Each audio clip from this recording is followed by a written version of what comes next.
साथियों, स्वागत है आपका self study classes with Sumit Jain YouTube channel में।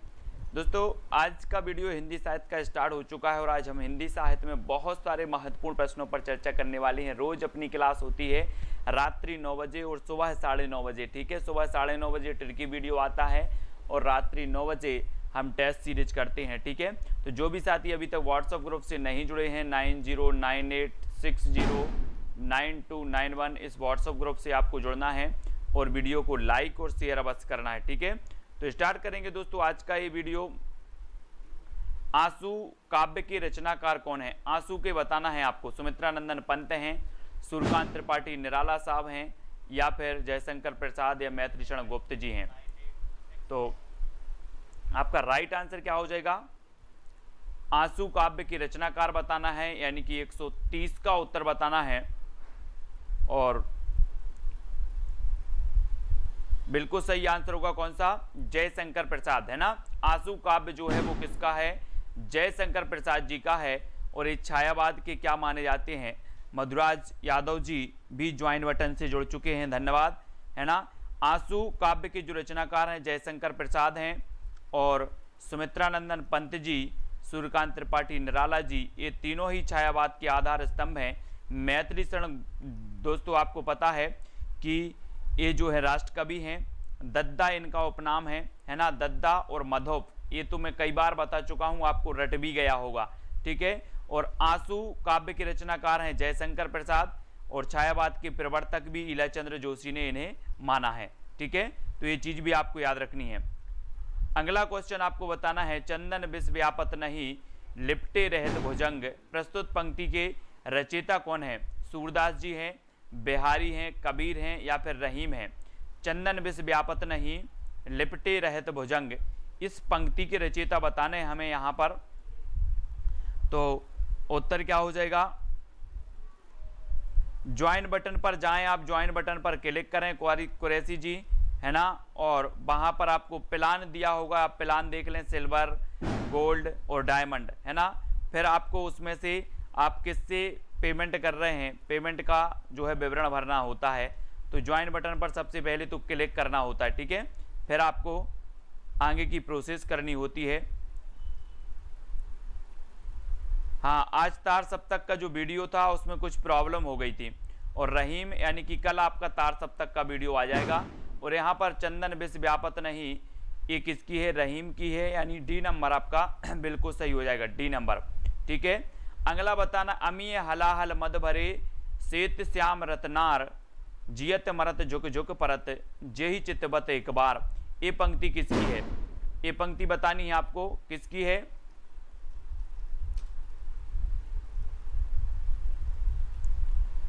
अमीय हलाहल मद भरे, बहुत ही बढ़िया पंक्ति है, कई बार पूछी भी गई है। तो ये पंक्ति किसकी हो जाएगी? आलम साहब की है, बिहारी की है, मतीराम या फिर रसलीन की है?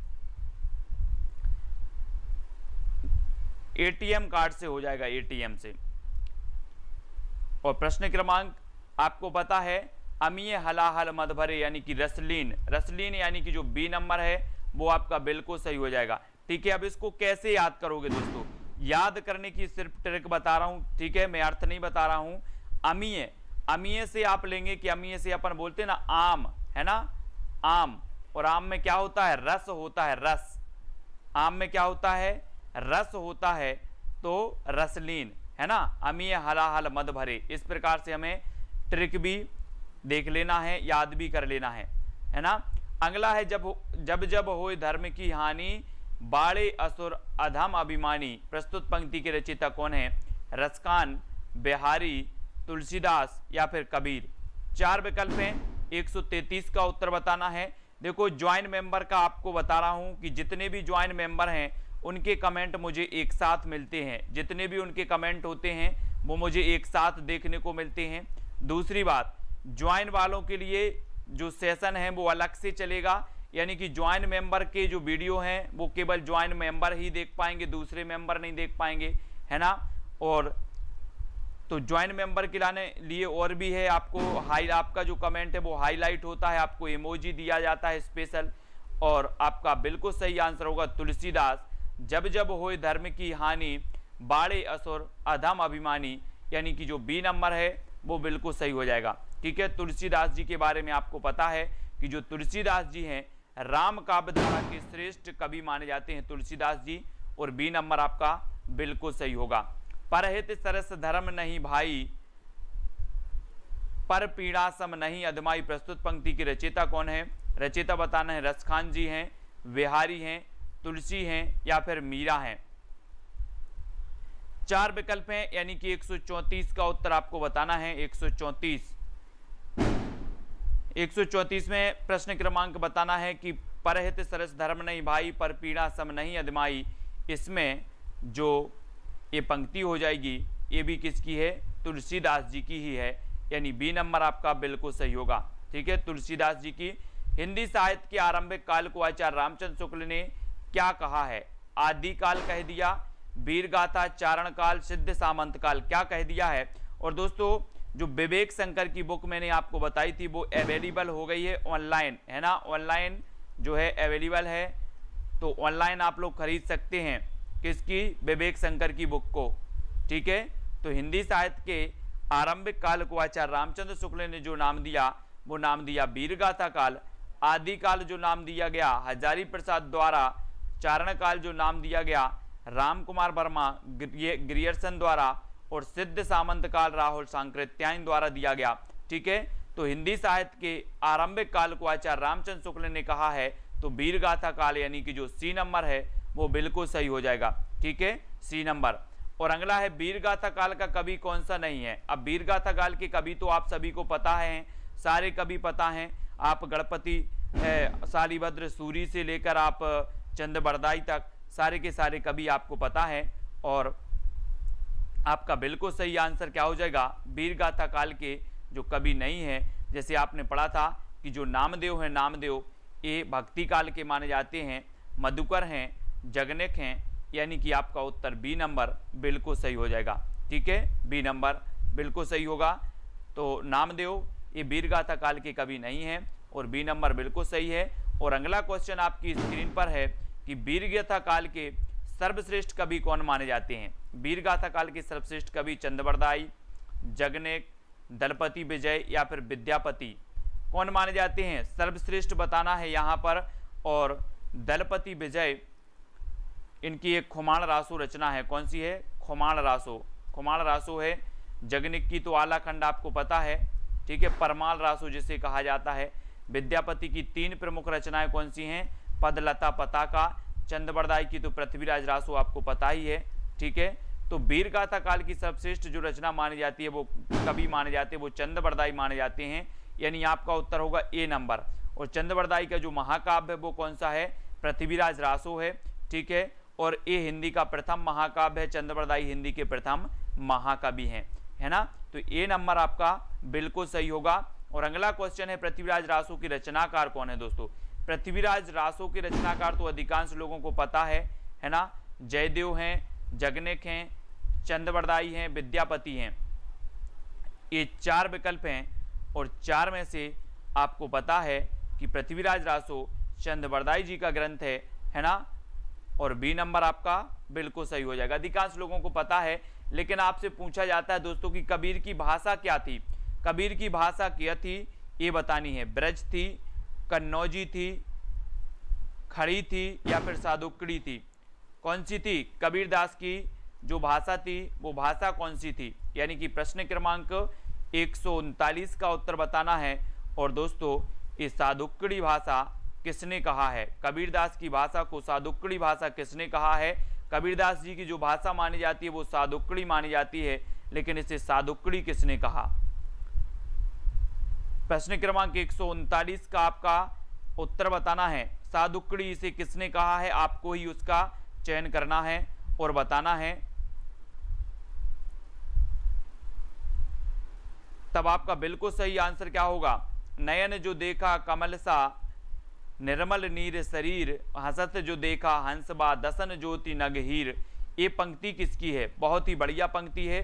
ये पंक्ति आपको बतानी है तुलसीदास जी की है, जायसी की है, जयशंकर प्रसाद जी की या कबीरदास जी। बहुत ही बढ़िया पंक्ति है, आपको बताना है। नयन जो देखा कमल सा, निर्मल नीर शरीर, हसत जो देखा हंसबा दसन ज्योति नगहीर। हाँ, वेरी गुड। शुक्ल जी ने सादुक्कड़ी भाषा कहा है, बिल्कुल याद रख लेना है। हमने पढ़ा था कि पंचमेल खिचड़ी कहा था किसने? श्याम सुंदर दास ने। कबीर की भाषा को पंचमेल खिचड़ी। सादुक्कड़ी कहा रामचंद्र शुक्ल ने, ठीक है। बाणी का डिक्टेटर कहा हजारी प्रसाद द्विवेदी ने। ये क्वेश्चन हमेशा पूछे जाते हैं। और यहां पर आपका सही उत्तर होगा जायसी, ठीक है।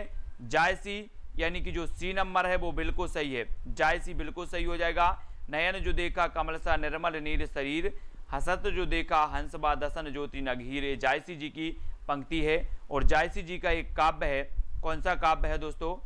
कौन सा है? पद्मावत, है ना, पद्मावत है। और पद्मावत इनका श्रेष्ठ महाकाव्य और हिंदी का प्रथम प्रमाणिक महाकाव्य भी माना जाता है पद्मावत, ठीक है। तो याद रखना है। शिवा बावनी के रचनाकार कौन माने जाते हैं? शिवा बावनी, पद्माकर, केशवदास, भूषण या फिर जगनेक। प्रश्न क्रमांक 141 का उत्तर हमें बताना है। शिवा बावनी के रचनाकार, बहुत ही बढ़िया है दोस्तों ये रचना। और इस रचना के जो रचनाकार माने जाते हैं वो माने जाते हैं कौन? भूषण जी, है ना। शिवा बावनी ये भूषण की रचना है।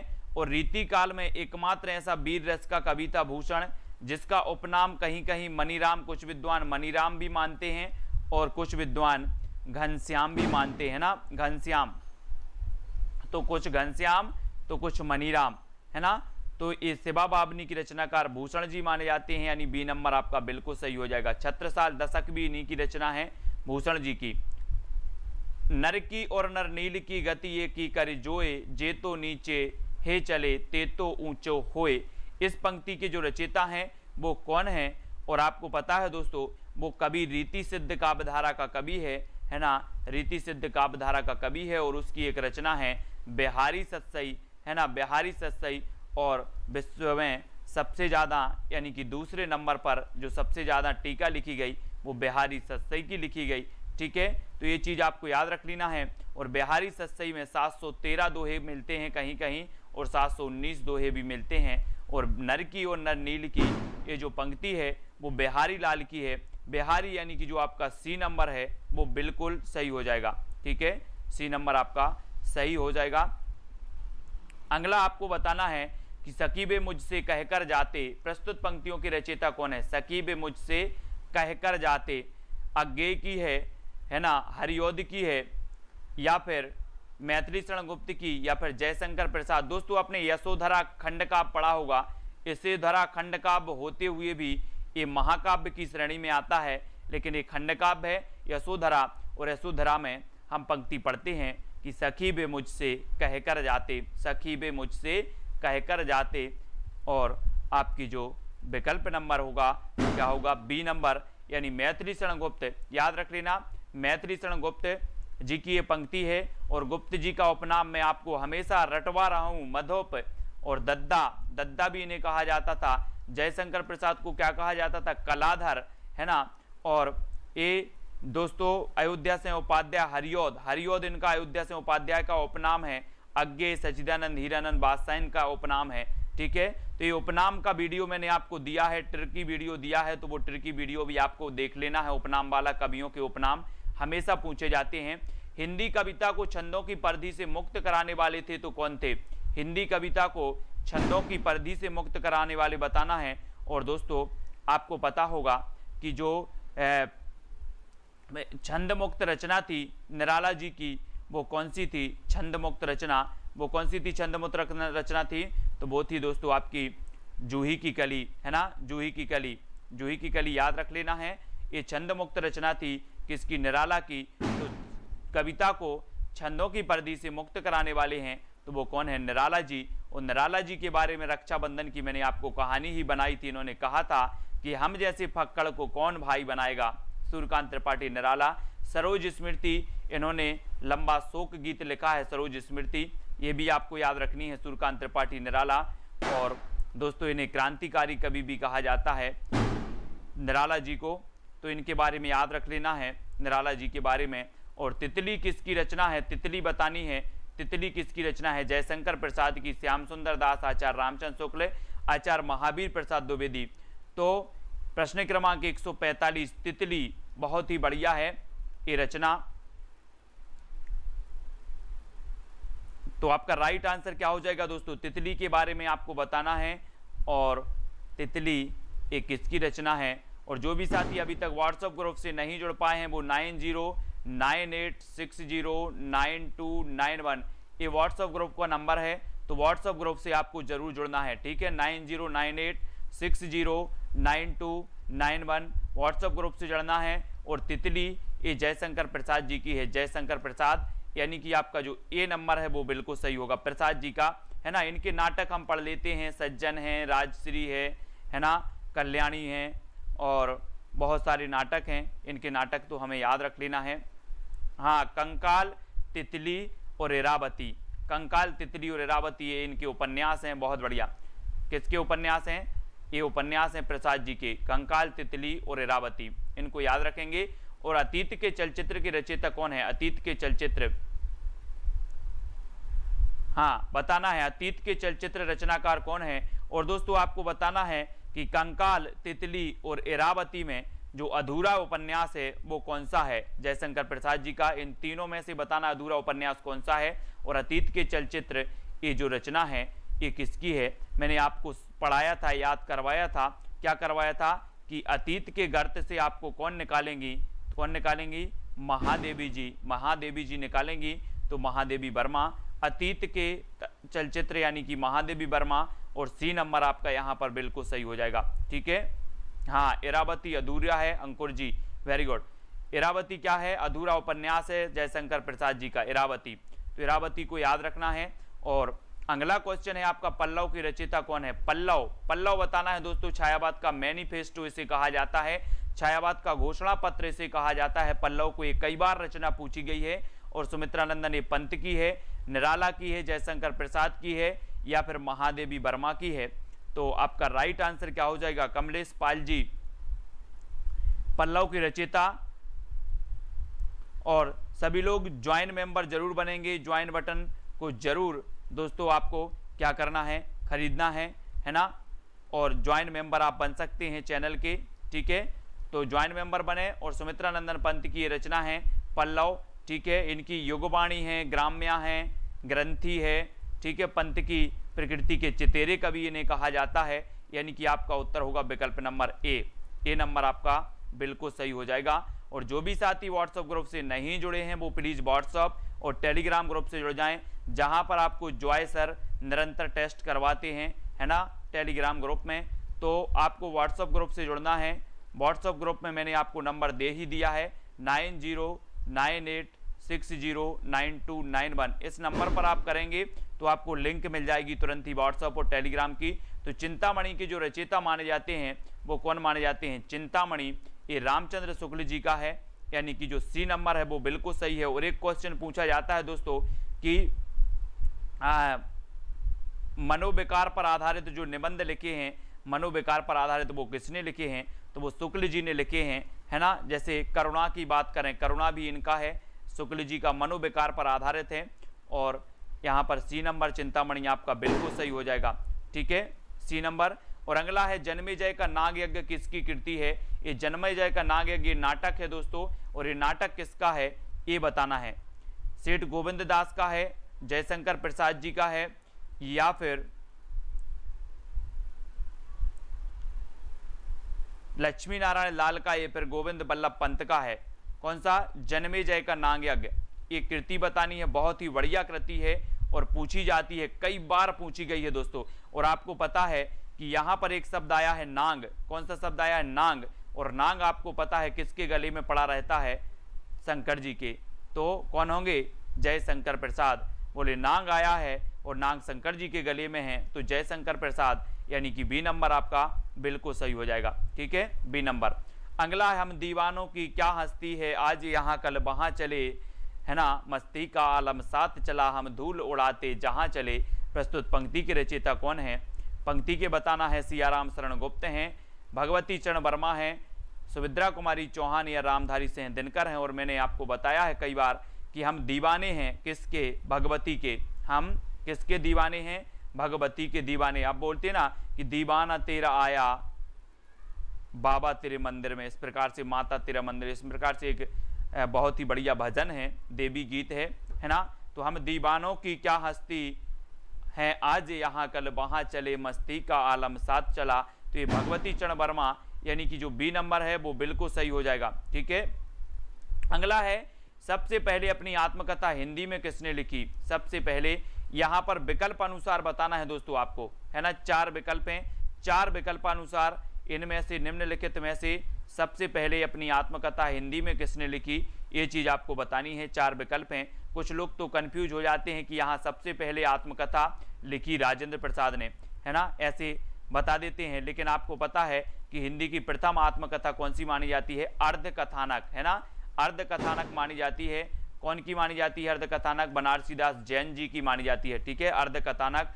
और दोस्तों ये आत्मकथा हिंदी में किसने लिखी, तो सत्य की खोज लिखी है किसने, राजेंद्र प्रसाद ने, सत्य की खोज। तो सत्य की खोज डी नंबर आपका बिल्कुल सही होगा। अर्ध कथानक हिंदी की प्रथम आत्मकथा बनारसी दास जैन की मानी जाती है। और अबला जीवन हाय तुम्हारी यही कहानी, आंचल में है दूध और आंखों में पानी, ये पंक्ति किसकी है। बहुत ही बढ़िया है। कहाँ से ली गई है, कौन से खंड काव्य से ली गई है, कौन सी रचना से ली गई है, ये चीज हमें बतानी है। और जिन भी साथियों ने पुराने ओल्ड पे वीडियो नहीं देखे हैं वो जरूर देखें। ट्रिकी वीडियो की आपकी 25 यानी कि 25 वीडियो ट्रिकी वीडियो के पहुंच चुके हैं आपके, जिसमें हमने साहित्य अकादमी से पुरस्कृत रचनाएं पढ़ी, कवियों के उपनाम पढ़े, व्यास सम्मान पढ़ा, ज्ञानपीठ पुरस्कार की रचनाएं पढ़ी। ठीक है, बहुत सारी रचनाओं को पढ़ा। और वो ट्रिकी वीडियो आपके अमेजिंग वीडियो हैं, बहुत ही बढ़िया वीडियो हैं। और अबला जीवन हाय तुम्हारी यही कहानी, आंचल में है दूध और आंखों में पानी, ये तो कई बार पंक्ति पूछी गई यशोधरा की। यशोधरा यानी कि जो सी नंबर आपका बिल्कुल सही हो जाएगा, है ना, ये यशोधरा की है। यशोधरा से ये पंक्ति ली गई है। और हिमालय के आंगन में उसे प्रथम किरणों का दे उपहार, उषा ने हंस अभिवादन किया और पहनाया हीरे का हार। तो ये पंक्ति किसकी रचयिता कौन है, पंक्ति के रचयिता, बहुत ही बढ़िया पंक्ति है। ये पंक्ति भी कई बार पूछी गई है दोस्तों कि हिमालय के आंगन में जो है उसे प्रथम किरणों का दे उपहार, उषा ने अभिवादन किया।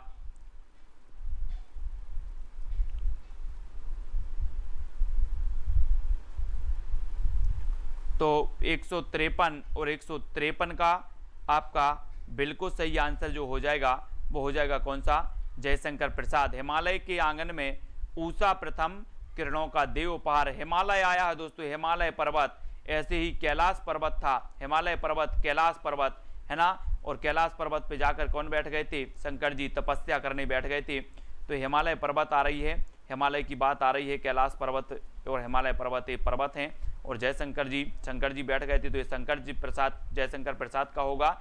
आलवार भक्तों की संख्या बतानी है, यानी कि 154 का उत्तर बताना है दोस्तों। आपको पता है, मैंने आपको बताया था कि रामानंद के शिष्य 12, है ना, आलवार भक्तों की संख्या भी कितनी आप बता देना, है ना। और साकेत में जो आपके ग्रंथ है, साकेत में जो आपके सर्ग हैं वो भी आपके 12 हैं, है ना। और 12 बार बार आ रहा है, तो यहाँ पर भी बार आया है, बार को कर दो 12, तो क्या हो जाएगा 12। आलवार भक्तों की संख्या 12, यानी कि बी नंबर बिल्कुल सही हो जाएगा। ठीक है, बार आया है और बार बार बार आ रहा है, और बार बार मतलब 12। ठीक है, 12 है आलवार भक्तों की संख्या, याद रखेंगे। भक्ति का सर्वप्रथम उल्लेख कहाँ मिलता है दोस्तों, भक्ति का वेदों में मिलता है, सूक्त में मिलता है, उपनिषद में मिलता है, या इनमें से कोई नहीं। कहाँ पर मिलता है भक्ति का सर्वप्रथम उल्लेख बताना है। और आपने तो वेद तो आपने पढ़े हैं, वेद 4 वेद होते हैं, ऋग्वेद सबसे प्राचीन वेद माना जाता है ना, सभी लोगों ने पढ़े हैं। और भक्ति का जो सर्वप्रथम उल्लेख मिलता है तो वो मिलता है उपनिषद में। कहाँ पर मिलता है, उपनिषद, यानी कि जो आपका बी नंबर है उपनिषद बिल्कुल सही हो जाएगा। भक्ति का उल्लेख मिलता है आपका उपनिषद में। ठीक है, बी नंबर बिल्कुल सही है। नेक्स्ट है, संत काव्यधारा को ज्ञानश्रयी किस विद्वान ने कहा है। बहुत ही बढ़िया प्रश्न है दोस्तों। आप सभी लोगों ने पढ़ा है कि संत काव्यधारा जो है, जिन्हें ज्ञानश्रयी शाखा भी कहा जाता है, भक्ति काल की एक काव्यधारा है। ठीक है, और एक काव्यधारा को जो ज्ञानश्रयी शाखा कहा है तो वो किसने कहा है, ये चीज बतानी है। यानी कि प्रश्न क्रमांक 156 का उत्तर बताना है। 4 विकल्प हैं, 4 आलोचक हैं थे, और चारों में से आपका जो उत्तर जा रहा है वो क्या जा रहा है, कि आचार्य रामचंद्र शुक्ल, इन्होंने ज्ञानाश्रयी शाखा कहा दोस्तों इसे, ठीक है। और ये नंबर आपका बिल्कुल सही होगा। संत काव्यधारा को ज्ञानाश्रयी कहने वाले जो विद्वान थे वो थे शुक्ल जी। संत शब्द को सतसाम्य किसने माना है? संत शब्द को सतसाम्य मानने वाले जो विद्वान थे वो कौन थे? डॉक्टर पीताम्बरनाथ बर्थवाल थे, आचार्य शुक्ल थे, डॉक्टर नगेंद्र थे या परमेश्वर चतुर्वेदी थे? कौन थे संत शब्द को सतसाम्य मानने वाले? बहुत ही बढ़िया प्रश्न है। और संत शब्द को सतसाम्य मान लिया और वो माना है किसने? परमेश्वर चतुर्वेदी ने सतसाम्य माना संत शब्द को। और दोस्तों हम क्या मान लेते हैं? संतों को परमेश्वर की उपमा दे देते हैं और परमेश्वर चतुर्वेदी आपका डी नंबर बिल्कुल सही हो जाएगा, ठीक है। डी नंबर सही होगा। पीताम्बर, डॉक्टर पीताम्बरनाथ बर्थवाल के अनुसार गोरखनाथ के ग्रंथों की संख्या कितनी है? यानी कि 58। डॉक्टर पीताम्बरनाथ बर्थवाल के अनुसार गोरखनाथ के ग्रंथों की संख्या बतानी है। 12 है, 14 है, 13 है या फिर 12 है। आपने पढ़ा होगा दोस्तों कि जो आपका नाथ पंथ था, नाथ पंथ और नाथ पंथ के जो प्रवर्तक माने जाते हैं मतेंद्र नाथ माने जाते हैं, और प्रमुख जो माने जाते हैं गोरखनाथ माने जाते हैं मतेंद्र नाथ के। मच्छेंद्र नाथ, मतेंद्र नाथ ये उन्हीं के उपनाम हैं। और मच्छेंद्र नाथ के जो शिष्य थे वो गोरखनाथ थे, ठीक है। और गोरखनाथ के जो ग्रंथों की संख्या मानी वो कितनी मानी है? 14 मानी है। किसने? पीताम्बर नाथ बर्थवाल साहब ने 14 मानी है। यानी कि आपका उत्तर क्या हो जाएगा? विकल्प नंबर सी या फिर सा नंबर बिल्कुल सही हो जाएगा, ठीक है। अगला क्वेश्चन है, हठ योग दर्शन की व्याख्या इनमें से किसने की है? हठ योग दर्शन की गोरखनाथ ने की है, सरहपा ने की है, लुईपा ने की है, इनमें से कुछ किसी ने भी नहीं की। हठ योग दर्शन की व्याख्या करने वाले जो विद्वान हैं वो कौन है? 4 में से चयन करना है। सभी लोग लाइक जरूर करेंगे। कल सुबह आपका तार सप्तक का वीडियो आएगा, है ना। तार सप्तक का जो कवि हैं उनका टिरकी वीडियो आएगा सुबह 9:30 बजे, और रोज रात्रि 9 बजे अपनी ये क्लास होती है। अध्ययन करते हैं बहुत सारी चीज़ों का। और एक हमने वीडियो आपको दिया है, सहस्रा जी काय वाला दिया है, मिलती जुलती रचनाएं वाले। जैसे हम बहुत सारी रचनाएं ऐसी होती हैं जो मिलती जुलती एक ही नाम वाली होती हैं, विभिन्न विद्वानों की होती हैं, विभिन्न कवियों की होती हैं मिलती जुलती रचनाएं, और हम कंफ्यूज हो जाते हैं। कभी कभी जब मैं किसी रचना का कभी बताता हूं तो आप बोलते हो सर ये रचना तो उसकी है। तो मिलती जुलती रचना वाला जो वीडियो है वो सभी को देखना है। और इसके हठ योग दर्शन की जो व्याख्या की है वो किसने की है? गोरखनाथ ने की है। यानी कि जो ए नंबर है वो बिल्कुल सही हो जाएगा, ठीक है। आचार्य हजारी प्रसाद द्विवेदी ने नाथ संप्रदाय की सबसे बड़ी कमजोरी क्या मानी है? हठ योग मानी है ना। पत्नी के प्रति अनादर माना है, गृहस्थ धर्म के प्रति अनादर माना है, या क्या माना है? प्रश्न क्रमांक 160 का आंसर आपको बताना है। आचार्य हजारी प्रसाद द्विवेदी ने नाथ संप्रदाय की सबसे बड़ी कमजोरी जो मानी है वो मानी है गृहस्थ धर्म के प्रति अनादर। गृहस्थ धर्म के प्रति अनादर यानी सी नंबर बिल्कुल सही हो जाएगा। मधुराज जी, एस जी, सहस्रा जी ये ज्वाइंट मेंबर हैं हमारे, है ना। और गृहस्थ धर्म के प्रति अनादर आपका बिल्कुल सही है। जायसी की रचना पद्मावत को मसनबी शैली में किसने माना है? दोस्तों बहुत ही बढ़िया है। पद्मावत ये मलिक मोहम्मद जायसी जी का महाकाव्य है ना, अवधी भाषा का है। और मसनबी शैली में जो मानने वाले विद्वान हैं वो कौन है? नगेंद्र ने माना है, शुक्ल ने माना है, विजय देव नारायण शाही ने माना है, या फिर हजारी प्रसाद द्विवेदी ने माना है? तो किसने माना है? जायसी की रचना पद्मावत को मसनबी शैली में जो मानने वाले विद्वान हैं वो कौन है? मसनबी शैली में, और मसनबी शैली में माना है किसने? शुक्ल जी ने। आचार्य रामचंद्र शुक्ल ने पद्मावत की जो शैली माना है वो मसनबी शैली, और ये अवधी भाषा का महाकाव्य है, ठीक है। याद रख लेना, हिंदी का प्रथम प्रमाणिक महाकाव्य भी यही माना जाता है, पद्मावत, ठीक है। तो ये चीज भी याद रखनी है। कबीर की रचनाओं के संकलनकर्ता कौन है? कबीर की रचनाओं के संकलनकर्ता धर्मदास हैं, नाभादास हैं, श्याम सुंदर दास हैं, या इनमें से कोई नहीं है? बहुत ही बढ़िया प्रश्न है दोस्तों। और यहाँ पर आप हम पढ़ते हैं कि जो नाभादास जी हैं, नाभादास जी इनकी एक रचना है भक्तमाल, जो आपकी हमेशा पूछी जाती है, कई बार पूछी जाती है, ठीक है। भक्तमाल नाभादास की रचना है। और कबीर की रचनाओं के जो संकलनकर्ता माने जाते हैं वो कौन माने जाते हैं? धर्मदास। धर्मदास यानी कि आपका जो आ नंबर है वो बिल्कुल सही हो जाएगा। धर्मदास कबीर की रचनाओं के संकलनकर्ता माने जाते हैं। ए नंबर बिल्कुल सही है। किस प्रकार की भक्ति का संबंध विशिष्टाद्वैत से है? विशिष्टाद्वैत से बताना है। विशिष्टाद्वैत बाद के जो प्रवर्तक माने जाते हैं वो कौन माने जाते हैं दोस्तों? विशिष्ट हैं कौन? रामानुजाचार्य। रामानुजाचार्य माने जाते हैं, है ना, विशिष्टाद्वैत के और श्री संप्रदाय के। और मैंने संप्रदाय भी आपको याद करवाए हैं, दर्शन भी याद करवाए हैं, सिद्धांत भी याद करवाए हैं, तो वीडियो जरूर देख लेना। और किस प्रकार की भक्ति का संबंध विशिष्टाद्वैत से है? तो विशिष्टाद्वैत से जो संबंध है दोस्तों वो दास भाव, दास भाव यानी कि आपका बी नंबर है वो बिल्कुल सही हो जाएगा। और हम पढ़ लेते हैं कि दास भाव, है ना, दास भाव की जो भक्ति है, दास भाव की भक्ति, वो दास भाव की जो भक्ति है वो तुलसीदास जी की है ना, तुलसीदास जी की है। और सखा भाव की जो भक्ति है, सखा भाव की, ये सूरदास जी की है। और माधुर भाव की जो भक्ति है वो मीराबाई की है। ये भक्तियां भी कई बार पूछी गई हैं, मीराबाई की माधुर, है ना, तुलसीदास की दास भाव और सूरदास की सखा भाव की, है ना।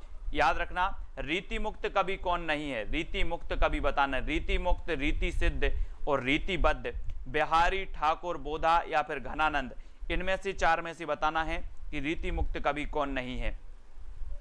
प्रश्न क्रमांक 164 है और 164 का आपका बिल्कुल सही है कि जो ठाकुर हैं, बोधा हैं, घनानंद हैं, ये तो सभी रीति मुक्त हैं, लेकिन बिहारी रीति सिद्ध काव्यधारा के कवि हैं। और यानी कि एक नंबर आपका बिल्कुल सही हो जाएगा, ए नंबर आपका बिल्कुल सही हो जाएगा, ठीक है, बिहारी जी। और रीति काल को कलाकाल किसने कहा है? बहुत ही बढ़िया प्रश्न है। कलाकाल जो कहने वाले हैं वो कौन है?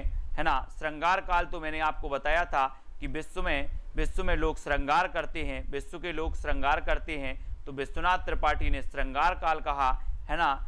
और दोस्तों जो कलाकाल कहा वो किसने कहा है? तो याद रख लेना है किसने कहा है,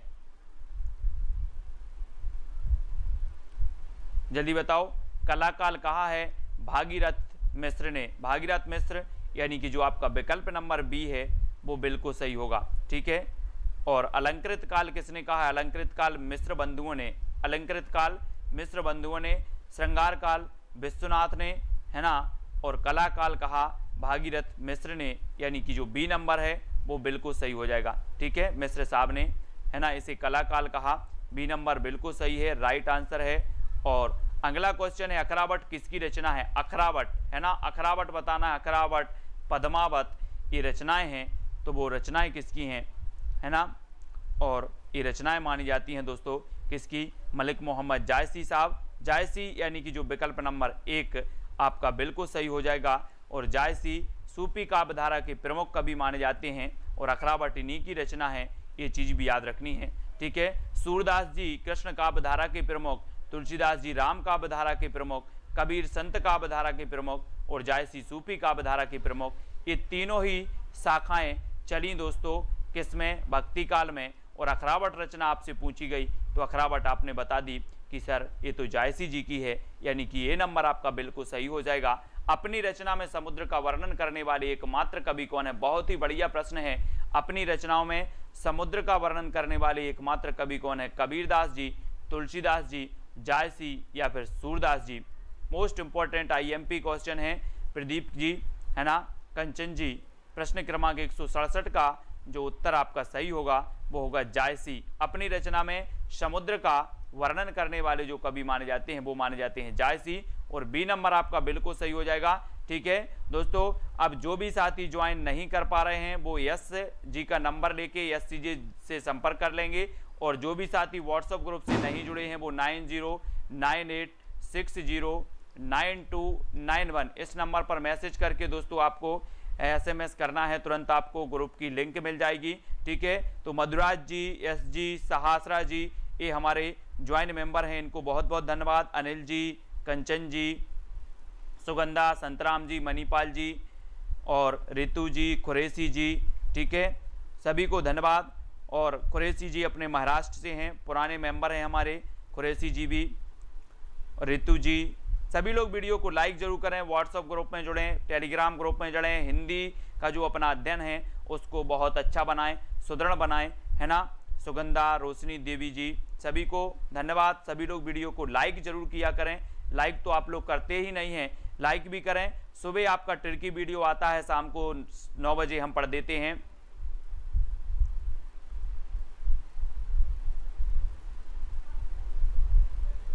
पेमेंट तो एटीएम से ही होगी यहाँ पर, है ना किशन जी, एटीएम से पेमेंट हो जाएगी वहाँ पर। थोड़ा सा प्रयास करके देखो। खुशी शर्मा जी, मंजू बाला जी, निकिता जी, फूल जहाँ जी, अंकुर पनवर जी, खुशी शर्मा, सभी को धन्यवाद। ठीक है, लालदास जी, गीता जी, फतेह सिंह जी, रीता जी, सुगंधा जी, यशरत्ती जी और दारसू जी। ठीक है, सभी लोग वीडियो को लाइक और शेयर अवश्य करेंगे। और हाँ, बहुत बढ़िया। और शुभम जी, दारसू, विमल कुमार जी, पिंकी शर्मा जी, ममता जी, रीना जी, सभी को धन्यवाद। वीडियो को लाइक और शेयर अवश्य करें। आज के वीडियो के लिए साथियों